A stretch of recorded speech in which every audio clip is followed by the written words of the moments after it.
Hemos pasado de un panorama dentro del mercado de energéticos a otro completamente distinto, de un momento en que se desplomaron los precios del petróleo y del gas natural a uno en que estamos viendo precios de lo más elevado que hemos visto en la historia, esto a raíz de la invasión de Rusia sobre el territorio de Ucrania. ¿Qué significa esto para los esfuerzos que se han hecho para tener una transición energética? Vamos a conversar sobre este tema con Bjorn Lomborg. Bjorn Lomborg es autor de varios libros importantes sobre el tema de la energía, entre ellos El ecologista escéptico, Cool It, hay que enfríalo, que es un libro también sobre el calentamiento global, y el último de los libros es Falsa Alarma, por qué el pánico ante el cambio climático no salvará al planeta. Él es presidente del Copenhagen Consensus Center, actualmente se encuentra en Suecia. Vamos a hacer esta conversación en inglés para que usted lo escuche directamente y vamos a subtitular. Bjorn Lomborg, thank you very much for speaking with us. And we've seen something that people weren't expecting at this point. After the pandemic, when oil prices and gas prices collapsed, now we're seeing some of the highest prices we've ever seen. What does this tell us about the way we were managing energy policies in the world? Are we doing the right things or have we made a mistake?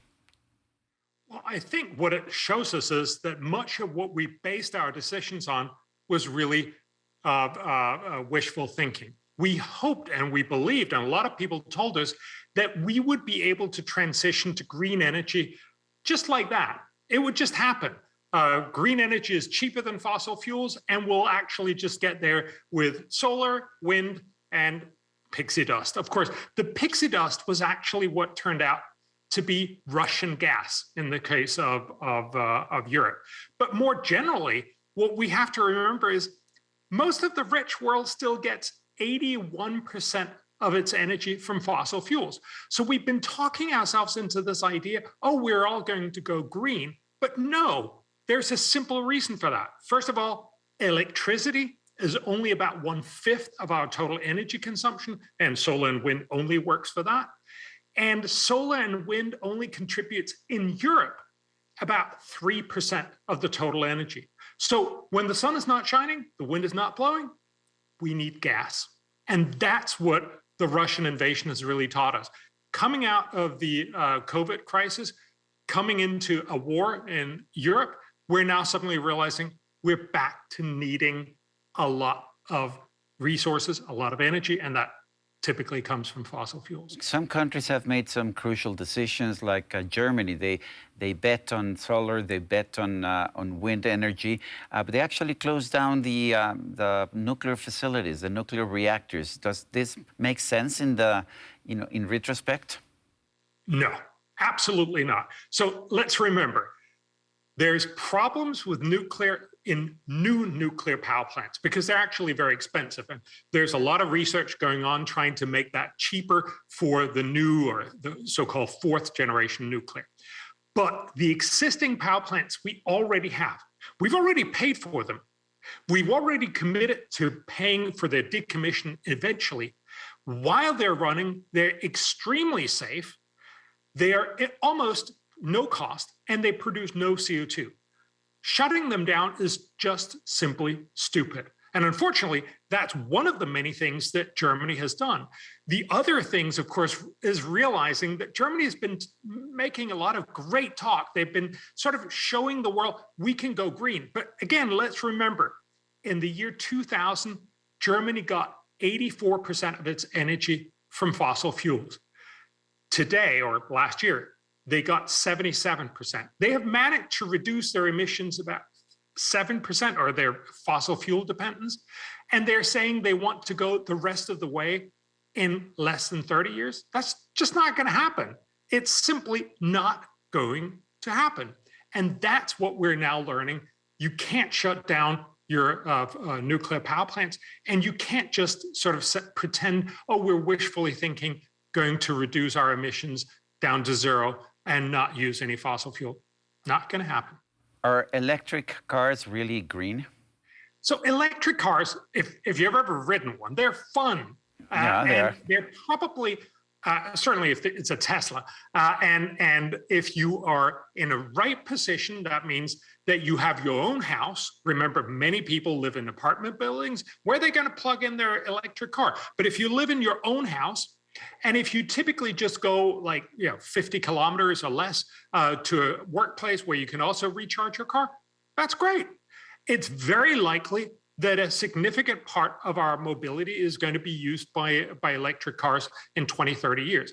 But they don't cut all that much because remember, you still need to get the electricity and much of that comes from fossil fuels and they are more expensive. And so right now, we're almost everywhere on the planet, we're subsidizing them heavily and they just cut a little CO2. It's actually one of the most costly ways to cut an extra ton of CO2. So right now, they're a bad idea. In the future, they'll be a better idea, but they will never, or very, very unlikely, take over most of the world, simply because most people actually would like to be able to recharge very quickly, which is what you do at a gas station, and they'd like to be able to go long distances, which is difficult or almost impossible with electric cars. Bjorn, one of the things that I like about your work is that you're always looking for policies that actually work, not that just sound right. What should we be doing right now? Because we want to, of course, face this energy crisis, but we also want people to live better. We want to, in my country, Mexico, we want to eradicate poverty. What should we be doing? So there's a number of things we need to remember. First, getting a lot of energy is what pulls people out of poverty. It is what makes industrialization and civilization possible. And not only that we can talk across continents like this, but also that you can get food, that you can get heat and cold, that you have power. That means you don't have to do backbreaking work anymore. Those are crucial things for getting development. So we should focus on getting lots and lots of power. For the last 10 or 20 years, a lot of people have suggested that we should get less power. That's not the right way to go, and certainly not for Mexico or for the rest of Latin America or for China and India and most of Africa. We should get more energy. We should also get cheaper energy. Again, much of the focus has been on making energy more expensive, less accessible. Of course, that's great for rich people because they can still afford it, but it's not great for most people on this planet. So how do we square that with global warming, which is a real problem?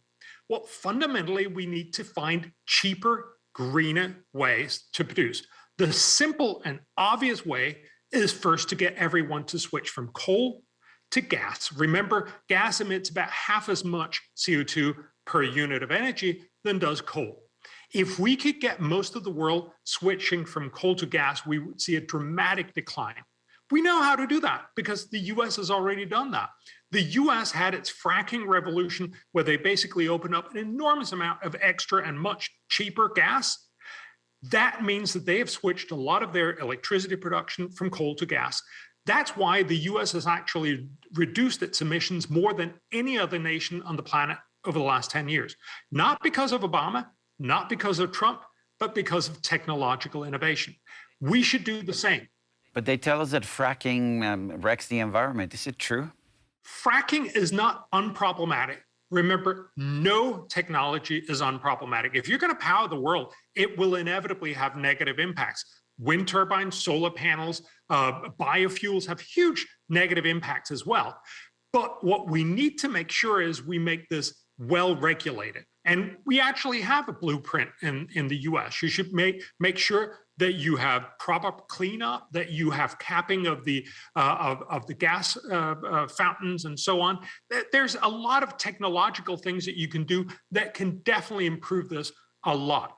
And yes, there were some mistakes back in the times of old, but what the biggest study and fairly new study from the US academic study shows is that yes, there are problems, especially with air pollution from gas production, which probably amounts to about $25 billion in total of damages.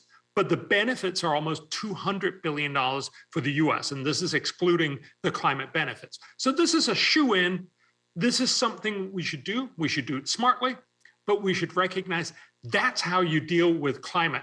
Especially, imagine getting China fracking. We would basically see an enormous reduction in CO2.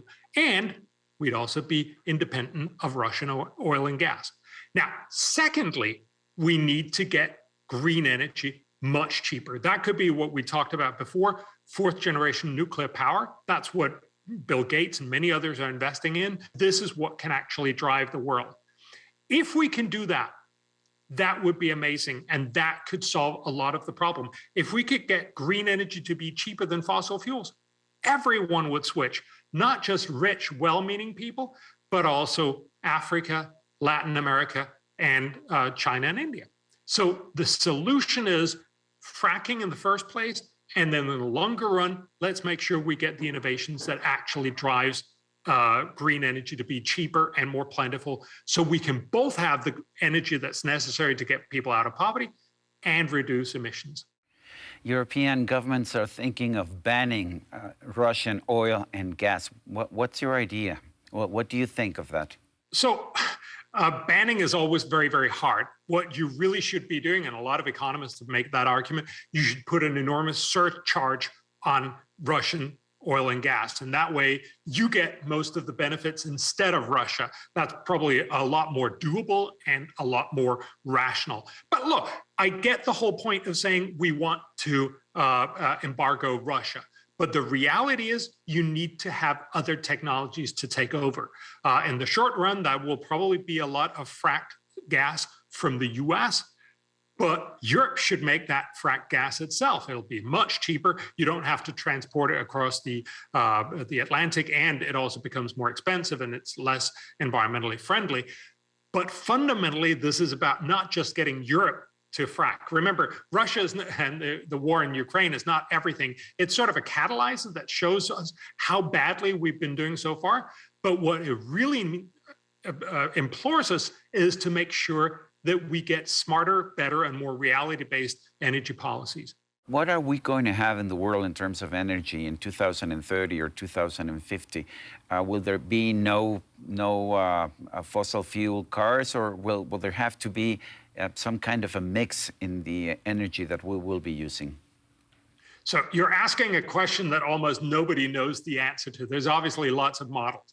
The short answer is, unless we get great new innovation into technology, we will be enormously dependent on fossil fuels. So the International Energy Agency estimates that by 2040, if everyone does everything they promised on climate, the world will on average still be using 74% of its energy from fossil fuels.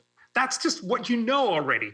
The fact that China and India and Africa and Latin America wants to lift everyone out of poverty simply means we're going to be using much, much more energy, most of the world. Now, Europe and maybe the US will reduce their emissions somewhat, but that's not the main part of the game. And that's what we're forgetting. This is about convincing poor people or poorer people to essentially be able to forego some of their benefits. Of course, they're not going to do that unless it's actually better and cheaper. That's what the innovation is about. And of course, we're not going to stop using fossil fuel cars before the electric cars are better. Again, don't try to legislate and tell people you can't have good stuff. That never wins elections. What you have to tell people is we're going to invest a lot more in research and development into green energy such that your future will not only be better and cheaper, but it'll also be greener. Just very shortly, because we're almost run out of time, will global warming destroy the planet? No. Global warming is a problem. It will lead to higher costs than we would otherwise see, but it's nowhere near what you hear most of the rhetoric. And that's, of course, why we need to understand it's a problem. So we should tackle it as a problem, not the end of the world, so as we should throw everything in the kitchen sink at it. That's what we're doing wrong now, and that's how we've gone wrong for the last couple of decades. Bjorn Lomborg, thank you very much for this conversation. Thank you, Sergio. Y a usted que al vernos y escucharnos hace posible este programa, se lo agradezco también. Esto es todo por hoy, pero no se le olvide. Nos vemos la próxima.